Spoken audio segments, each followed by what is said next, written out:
Hello. So, of course, most of us don't simply want to live longer.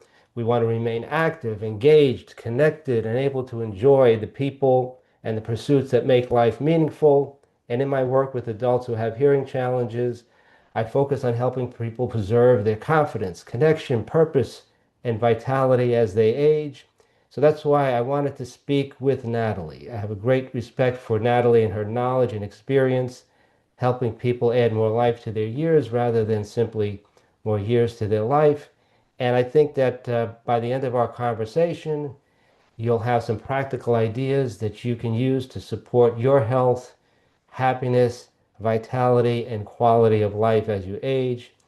Natalie Zolotareva is a nurse practitioner, a board certified health and wellness coach, speaker, and founder of Mind Your Wellness.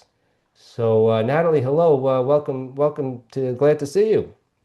Hi, Lawrence. It's my pleasure. I'm very excited about this conversation. Yeah, I wanted to have you to have this conversation with you because, we were talking earlier, and I really, admire your commitment to helping people live a better quality of life. Is there something about your background and what led you to this that you'd like to tell us? I started out working as a nurse, and I worked as a nurse for 22 years at local hospital, St. Francis. And I was taking care of a lot of people who were very sick. Mm. And that really made me feel like, is there something that we can do to prevent this suffering at the end of life? And in 2022, I left the hospital and got trained to become a coach because I wanted to do just that. I wanted to help people prevent and even reverse chronic disease. And I became a meditation teacher because mindfulness is very important in our lives. And I help people through mindfulness, through diet, lifestyle changes, to find that joy and health that most people want to experience in life. Yeah, I was thinking about this because I know that you work with people who are concerned about longevity. And I know that from the clients that I work with, when people think about longevity, they often think about diet, exercise, supplements, things like that. And we know those things matter, but of course, research has drawn attention to factors other than that, like our social relationships and things like that. So this resonates with me because of my work with people trying to help them maintain those connections. But I'm just curious from your point of view, with the based on the people that you work with, when most people think about longevity, what do you think they tend to misunderstand or overlook? Mm. There's a couple of misconceptions.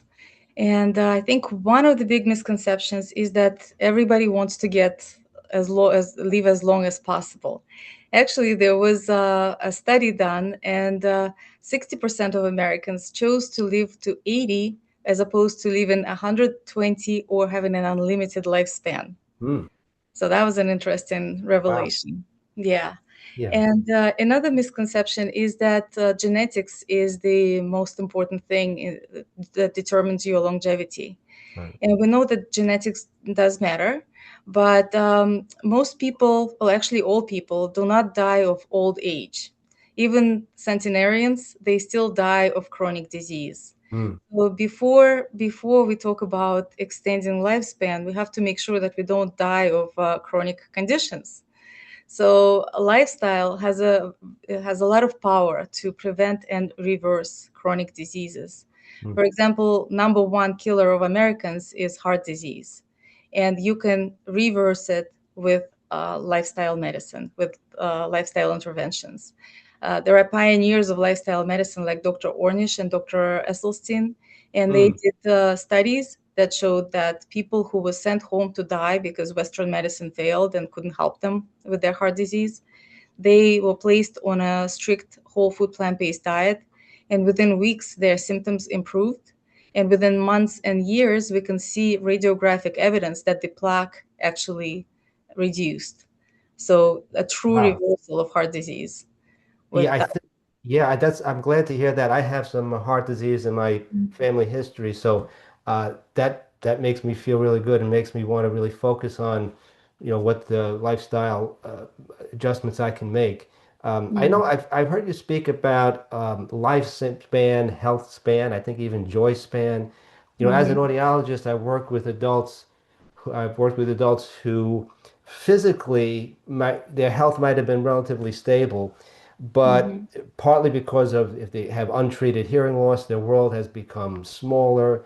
Mhm. Communication became more difficult, so they began, withdrawings from conversations and social Mhm. experiences, and I think that really their quality of life deteriorated, and it made me think that yeah, living longer is not really enough. It's not by itself what most people want. Could you explain the differences between lifespan, health span, and joy span? What do those Yes. terms mean? Yeah, lifespan is easy. It's just the amount of years that you live. That's how old you are on you, in your documents, right? Health span is how much of that time you are actually enjoying your health. Mm, Like I said, working in the ICU, I realized that without modern technology, we can almost extend people's lives indefinitely. We can keep them on ventilators and other medications that support life, but that's not really a quality of life that most people want to see for themselves at the end of mm, life. And joy span is how much joy is in your life, how much you are enjoying it. I like the comparison to a movie. If you compare our life to a movie, lifespan would be the length of the movie, health span would be the quality of the production, and joy span is how much do you actually want to watch it. Oh, yeah, that is interesting. Yeah. I Hmm. think a lot of people don't initially think about that. They just think, well, I just want to live longer, Hmm. until they have that experience of living longer but having a lower quality of life and not being as happy. And my experience in working with clients has been that, we can use the word happiness that we kind of think we know what it means, but it seems like it's not a very precise term, and it might Hmm. mean different things to different people. Maybe contentment, a sense of purpose, pleasure, or whatever. But I was wondering, from your work and your study, what do you think seem to be the biggest predictors of happiness?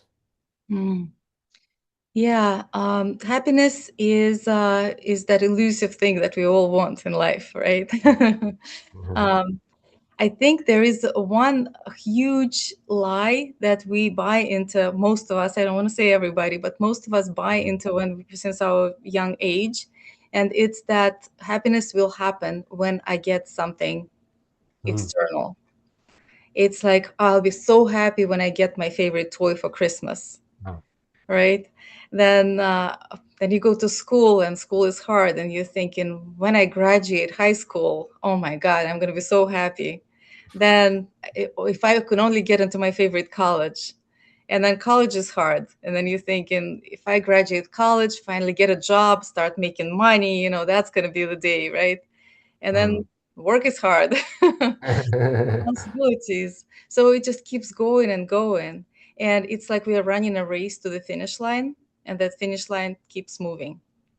Mm. Yeah, yeah, yeah. Well, Yeah. go ahead. No, it reminds me of I think the research calls it the arrival fallacy. Uh, Hmm. and a lot of from I understand a lot of Olympic gold medalists, they train so hard for so long to get that gold medal, and they think that that's what's going to make them happy.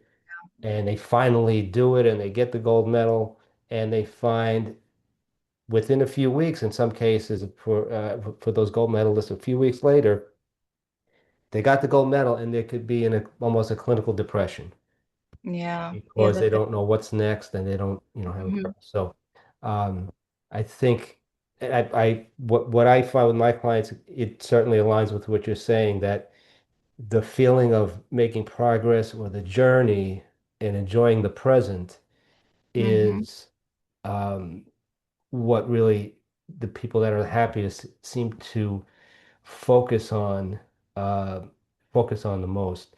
Um, I know a lot of people, we were talking about what people are what people think is gonna make them happy and what they're afraid of.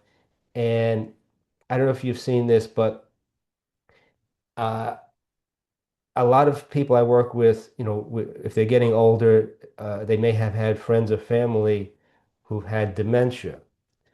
And it's one of the things people seem to fear the most about getting older. Mhm. Um, I know you work with people who have this kind of concern.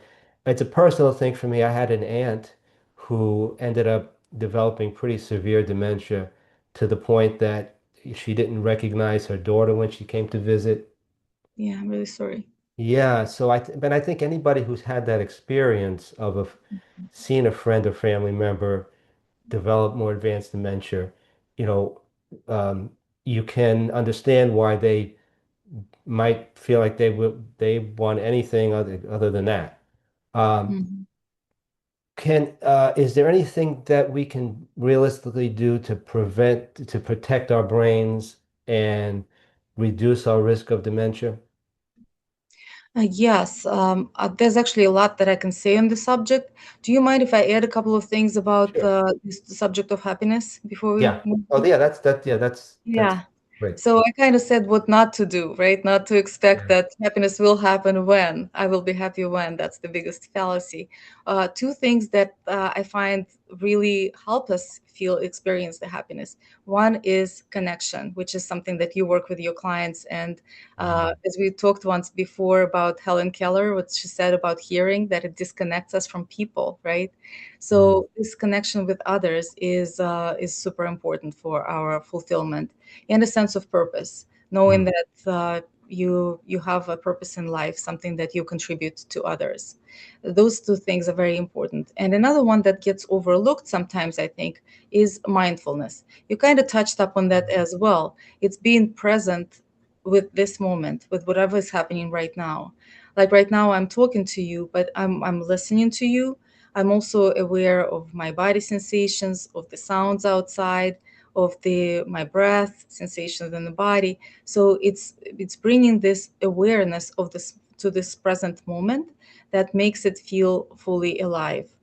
And mm, research shows that even you if you're doing a task that you don't particularly enjoy, like say you don't like washing the dishes, if mm. you become mindful, feeling the sensations of the water, looking at the bubbles, maybe hearing the sounds of the water running, you actually experience that experience becomes more enjoyable.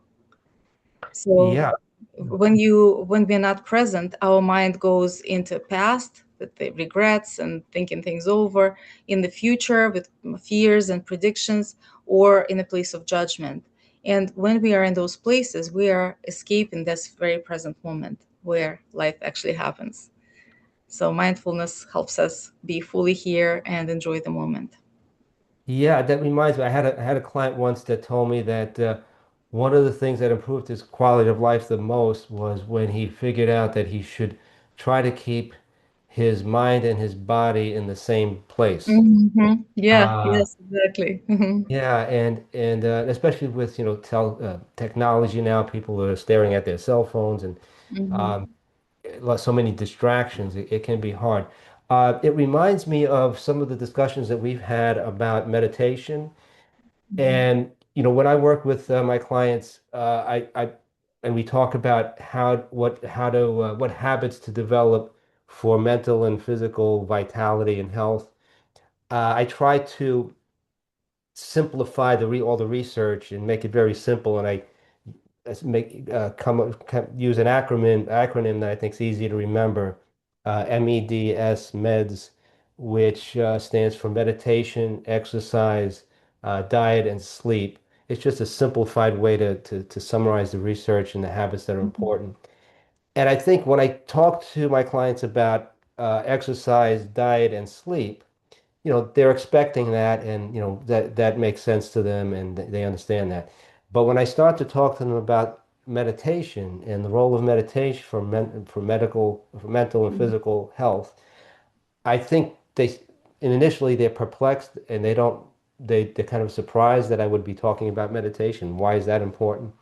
Mhm. So, what can you tell us about the effects of meditation and why meditation can be an important habit to develop? Mhm. Well, first of all, a lot of people get apprehensive when they hear meditation. They Mm, say, "Oh, I don't want to sit on the mountain with my legs crossed and chant Om," right? That's not mm, me. But yeah. meditation can take different forms. And I'd like to talk more about mindfulness, which can Yes. take the form of meditation and other ways. And formal meditation is very helpful. But if the person is not ready, just practicing mindfulness Mm, is just crucial. And it doesn't take any extra time. You don't have to take time out of your busy schedule. You can actually just bring your body and mind in the same place at the same time, right? That's what it's all about. And it also helps us reroute our brain. It helps us retrain our brain because they say the brain makes a great servant but a poor master. mm, And when our brain takes us, why are we not happy? We should be happy in every moment of our lives, right? What's not to be happy about? But mm, our mind keeps telling us, "Oh, you're not good enough. You could be doing better. That other person is doing better than you are." All mm. these things that we hear in our mind, that's what prevents us from being happy. And practice of meditation allows us to retrain our brain to return to the present moment, let go of those unhelpful thoughts and patterns of the mind, and create new brain grooves through neuroplasticity, where we have happier railways in our brain. And Yeah, yeah, that reminds me because when I was studying about these things and developing the program that I use to coach clients, I came across a study that talks about that emphasizes that point that you're making. There was a study where they did autopsies on elderly people who had passed away, and one group had shown signs of severe dementia, symptoms of severe dementia, and the other group showed no signs of dementia before they passed away. And they did autopsies where they looked at the brains, and they found out that the brains of the people that showed severe, symptoms of dementia, and the people that had no symptoms of dementia both had the same damage to the brain, the amyloid, the buildup of the gunk in the brain that's got in the way.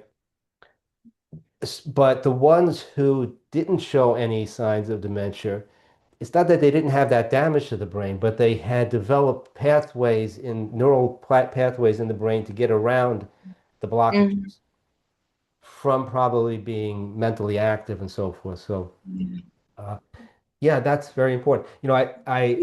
Oh, I'm sorry. I just thought that brings me back to the brain health, your question that I didn't Yeah. answer. Would that be a good time to Yes, tell yes. you about it? Hmm. Yeah, so I have a whole big lecture on brain health, but I will give you the 5-minute summary. So number one is that people assume that as we get older, we lose our mental capacity, and Mm, that doesn't have to happen. There's absolutely no reason why we should be declining in our physical or emotional or mm, mental health. There is a big belief that our genes determine our, people who have ApoE4 genes, they think that they are doomed to have Alzheimer's. That is not mm, true. You can have the genes and not develop dementia. mm. And I like to say that genes load the gun, but lifestyle pulls the trigger. Yeah. So we have so much power for our brain health.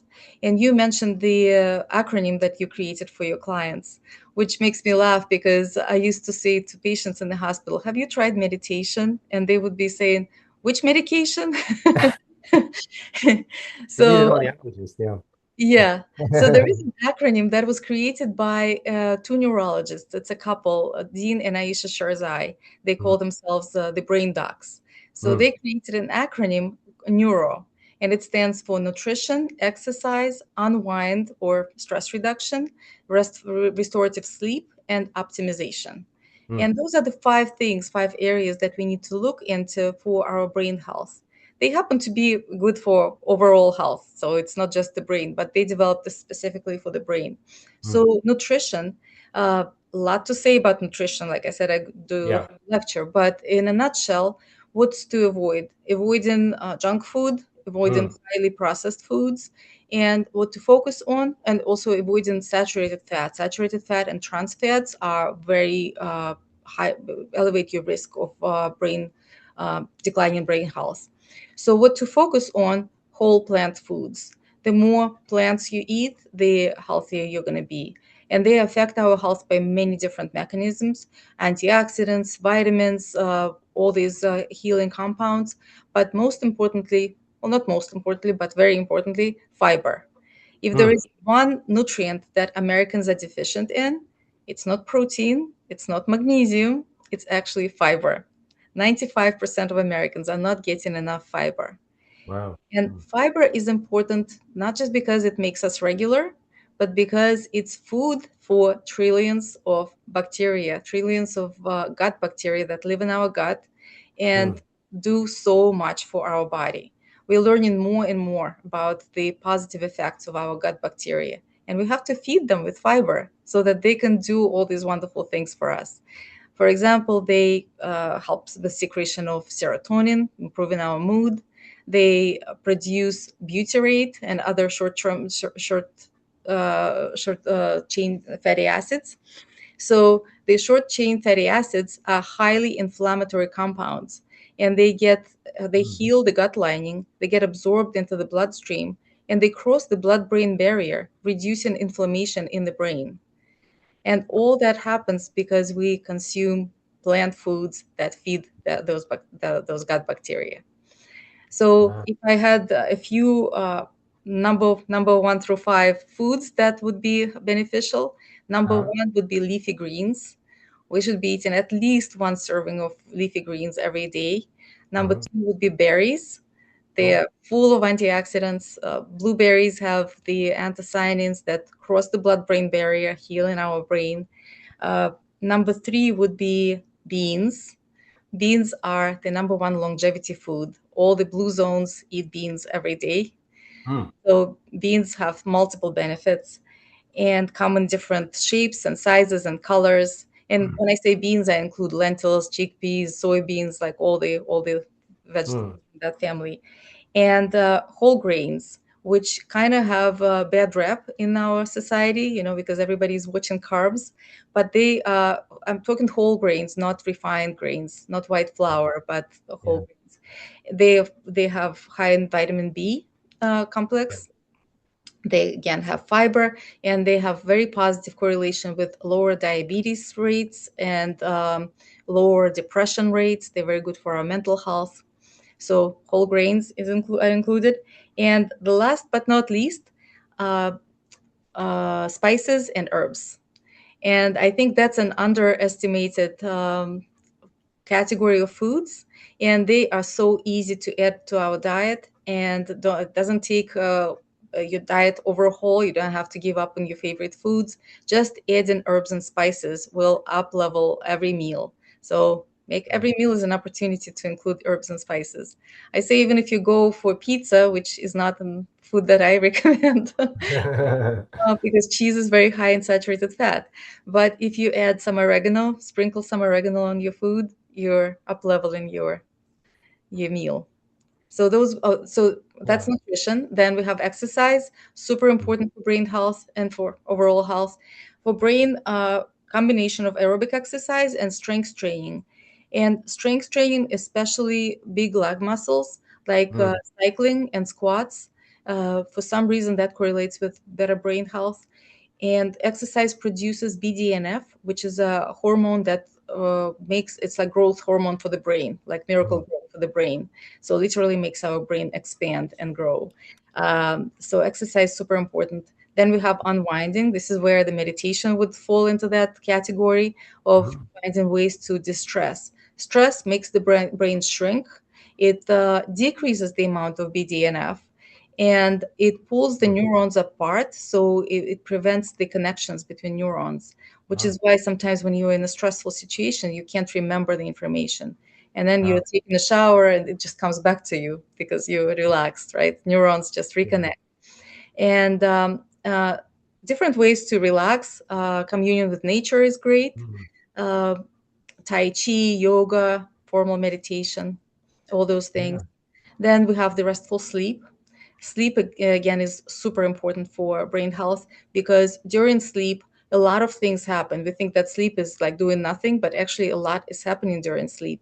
One of the things that was recently found is that brain kind of pulls away, opening these highways for the lymphatic system. It's a type Mm, of lymph system in the brain that sweeps through the brain while we sleep, collecting all the toxins and all the debris and bringing in nutrients to the brain. I mm. always think about New York City, where you go at night and there's bags of garbage on the sides of the street, and then the garbage trucks come in and they take it all away, right? So the lymphatic system does that for your brain. And if you wake up and you didn't get much sleep and you still feel kind of off, that's because some of that garbage didn't get removed. Oh, wow, wow. Yeah. Yeah, it reminds me. I mean, I'm sure that you probably, as I do, you probably work with some clients that have some trouble with sleep. Mhm. I worked with a client not long ago who found out that she was using an alarm clock to wake up, but what really helped her was to have an alarm clock to tell her when to go to sleep. Go to sleep. Yeah, absolutely. Um, Hmm. but in developing those habits.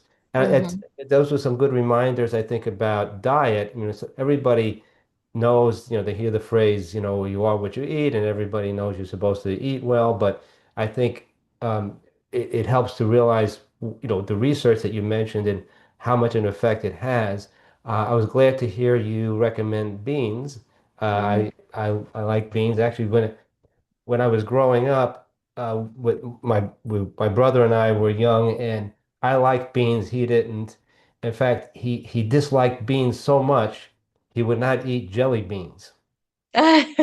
Uh, That's but dedication. yeah, so that was not quite, logical. But Hmm. and I know the you talked about grains. I know a lot of people. I've spoken to clients who are afraid to have too many carbs, and they're Hmm. afraid of eating, grains, but the distinction between whole grains and not whole grains. I spoke to a nutritionist once who I don't know if this is alarmist, but she uses the phrase with her clients, the whiter the bread, the quicker you're dead.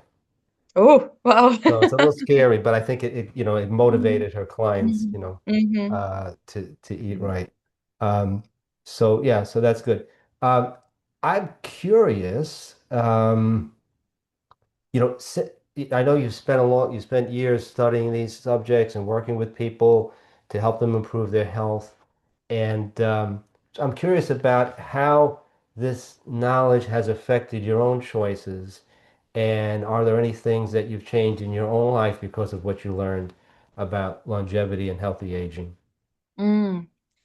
Yeah, I guess the expectation would be to that I would say that I eat more greens and I exercise. And I do, I Yeah, do. yeah, yeah, yeah, But yeah. I would say that more importantly was that I try to get out of my comfort zone. Ah, I try to be very intentional about doing things that are uncomfortable so that I allow myself to grow. yeah. Because I spent many years avoiding that, being Mm, really, really, really being kind of stuck in feeling comfortable. And yeah, I have to say that I got a little push from the universe. My life situation kind of made me start that process of growth. But I have seen how much value is in stepping out of that comfort zone, yeah, yeah. where the growth It, actually happens. Yeah, and one of the things I found for myself and with my clients it's encouraging is that when you develop one of these healthy habits, it usually has multiple beneficial effects. So, for example, with exercise, most people think about exercise as just being good for you physically, but you're Mhm. describing how exercise is good for you mentally. And actually, as an audiologist, I've seen research that to show that. aerobic exercise especially helps people preserve their hearing. Interesting. The inner ear has a blood supply. So it's Hmm. something, so you're getting benefits that you're probably not even aware of, when you develop these Yeah. healthy habits. Um, now when another thing I was curious about is, I know that, and especially if you're working with your coaching clients like I do and like you do, you know that uh, knowledge and knowing what to do is not the same as doing it, right? Yep. So um, I think you probably agree that it helps to develop the right habits, right? Yes. Um, have you found anything that helps that you think is important for helping someone to develop the habits that they know that they should have, but haven't gotten themselves to follow through with? Yeah, Lawrence, you're so right about this because just about everybody knows what to do. There's so much information out there, and you can research and listen to YouTube videos. Not all of it is correct, and some of it is confusing, but there's a lot of information out there. But where coaching really shines is in helping people make those changes. Mhm. And what I find is helpful, first of all, understanding the why behind the change people want to make. So really digging deep into the values, why this is important. Kind of like we say, why that makes you cry. You keep Mhm. asking, why is that important? Well, why is that important? And getting to the bottom of it. What is really driving this desire for behavior change? That's number one. And number two is again using mindfulness.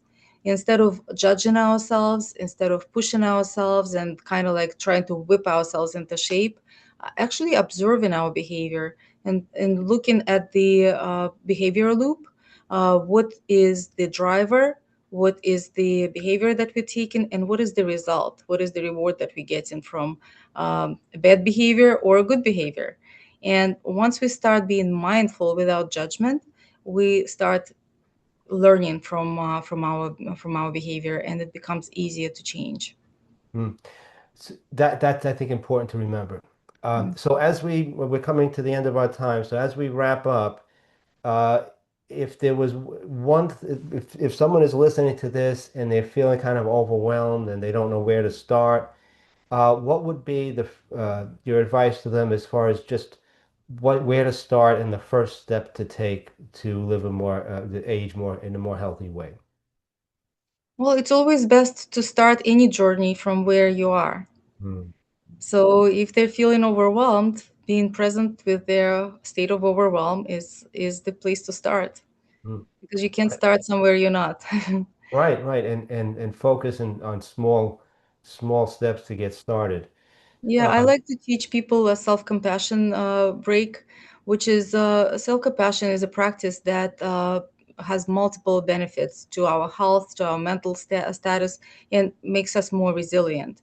And the self-compassion break that I teach is just putting your hand on your heart mm, and just focusing on the sensation of the pressure, the temperature of your hand, breathing into your heart, and noticing what does this overwhelm feel in your body, noticing yeah, how am I breathing, what are the sensations, where is the tension, paying attention to the body without judgment, and acknowledging that this is a difficult moment. I just don't know what to do. yeah, yeah. I Yeah. think that's important because I've seen so many people that if they would if they would be calm and give themselves some compassion, they would see the next step, but they kind of panic, and it kind of stops them from taking that simple next step. So that's very Mhm. helpful. So unfortunately, we're at the end of our time. So thank you again, Natalie. I really appreciate the way you helped us think about aging as more than just living longer, and thinking about preserving our vitality, Mhm. connection, happiness, ability to do things that give our life meaning. And I hope one idea that people can take away from this is that change doesn't have to start with something dramatic. It can start with something small, and small steps add up to bigger accomplishments. So thanks Mhm. for sharing your knowledge, your experience with us today. And for everyone watching, I encourage you to choose one idea from this conversation to decide what small action you can take to make improvements in your life. And Natalie, before we finish, where can people learn more about you and the work that you do through Mind Your Wellness? You can find my information on my website, which is mindyourwellnesscoaching.com, or you can reach out to me by emailing Natalie at mindyourwellnesscoaching.com. Terrific. So thanks again, Natalie, and I really enjoyed this conversation. Hope we continue again in the future. And thank you very much.